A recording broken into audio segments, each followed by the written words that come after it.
In this session, we'd like to share with you our concluding thoughts. They might be preliminary concluding thoughts for the end of this Around the World 2016 on libraries, archives, and public life. Each of us is going to contribute something about the sessions that we chaired. From Mark Kosaju and Konstantina Martsuku, I learned more about the ways in which libraries must and actually do continue to reinstall traditional architecture in new ways. And I mean the architecture of thinking, the architecture of talking about the aim of libraries and their enduring values. Libraries within and responding to communities.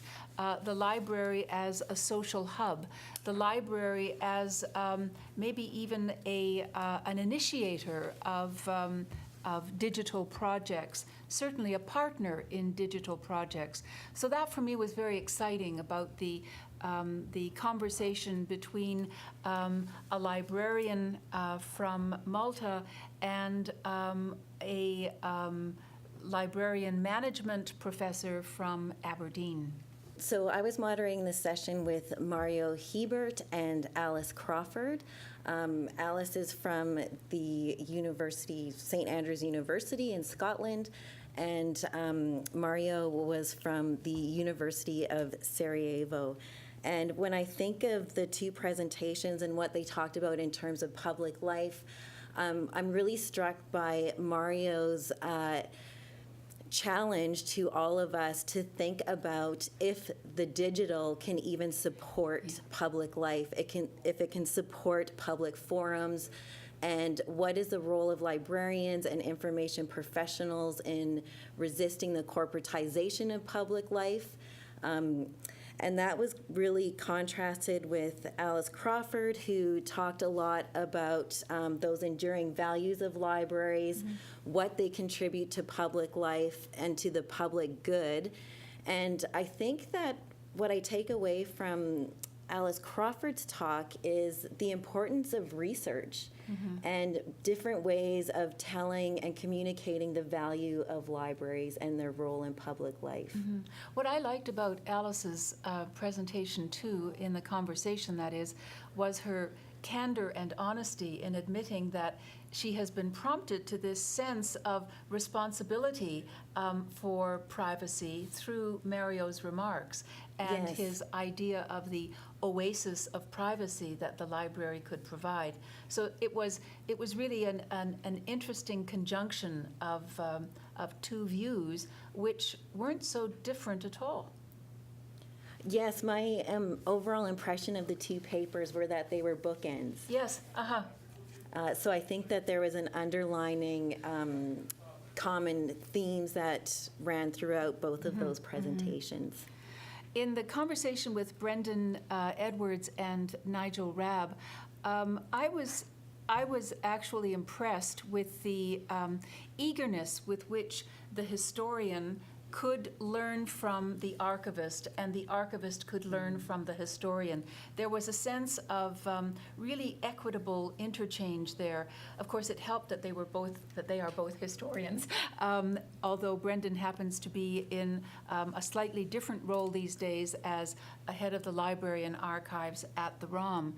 But more than anything, I guess I carry away the idea of being alive to serendipity, because the suggestion of walking tours and the fact that the ROM is not so distant from the iSchool and very close to the Art Gallery of Ontario as well, that the fact that these walking tours could enhance public awareness of the existence of libraries and of a library and an archive within the ROM, and therefore I think contribute to more research interest in the resources of the ROM.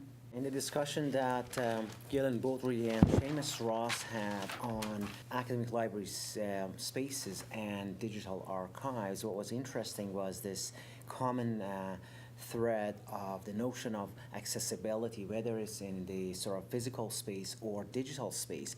How can we ensure that the general public, or part of which students, undergraduate, graduate students, can actually use and benefit from sort of digital and physical spaces to get access to information that they need, and how we can incorporate technology into that. So obviously, Boudry talked about how transforming academic library spaces to accommodate technological infrastructures and developments, and also the general sort of youth information search behavior, user interaction with different digital technologies could be accommodated in academic libraries. And then Seamus Ross talked more about sort of the next generation digital archives, that we should not be creating digital archive silos. Rather, we should have digital objects that would have sufficient information to identify themselves and to contextualize themselves, so that when we actually create a search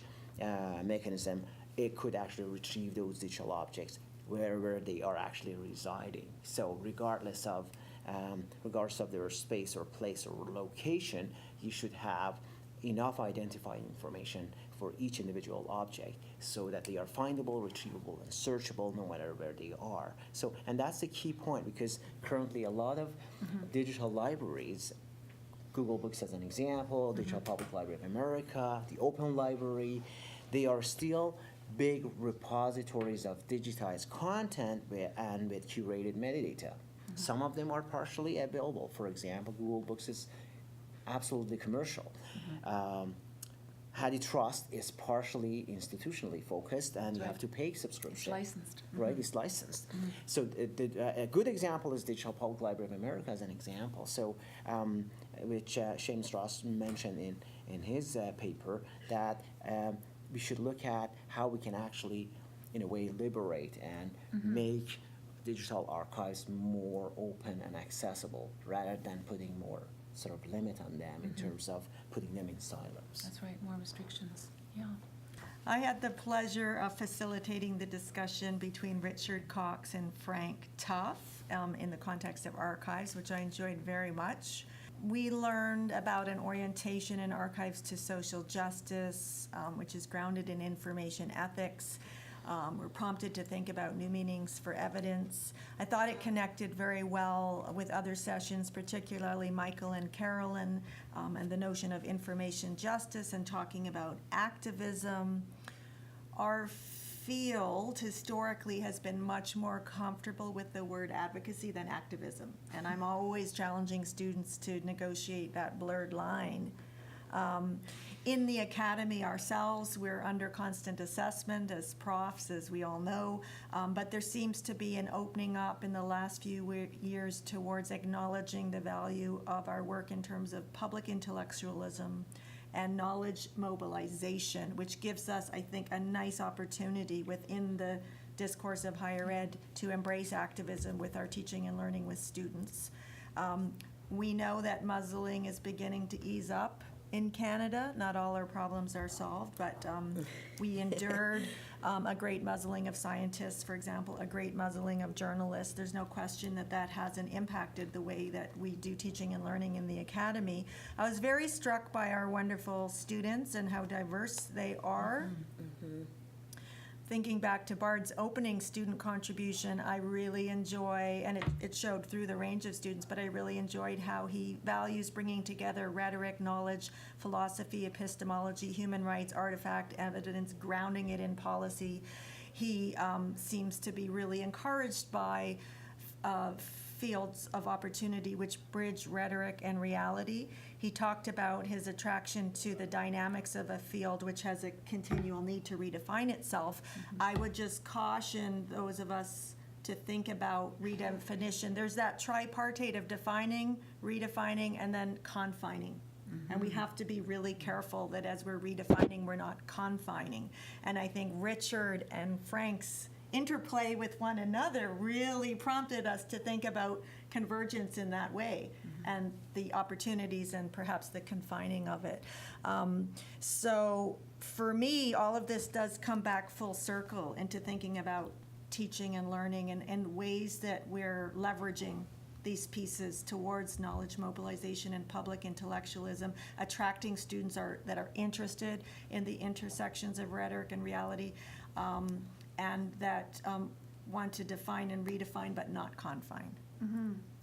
And this distinction that you're making between redefining and not confining, I think takes us very nicely to the conversation between Michael Carroll and Carolyn Girton on the distinctions, and I think there are distinctions between one public and alternative libraries, as Carolyn outlined them. The one public that Michael has in mind, a large licensed consortium, and the alternative library that is quite deliberately an alternative, that is ludic, that is resistant, that is deliberately challenging. I think these two issues really capture for me some of the tension that is still alive in library and information studies today, library information and archival studies today. Let us add data stewardship, because that's part of the new title of the department that Richard Cox will be, is chairing now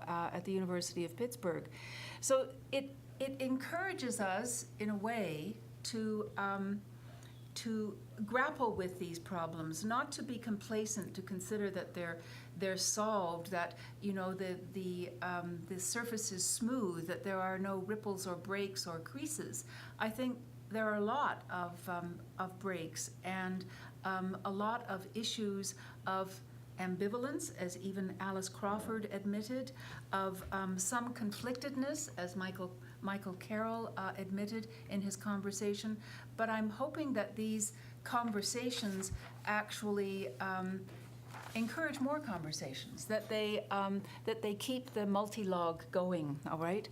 And as we're concluding today, I do want to offer our thanks as members of the organizing committee to Claire Peters and his group in the Arts Resource Center. Thank you so much for keeping us visible and audible and sane today. And thank you to Adam Dombovari and Kirsten Nuskalo for managing off-screen.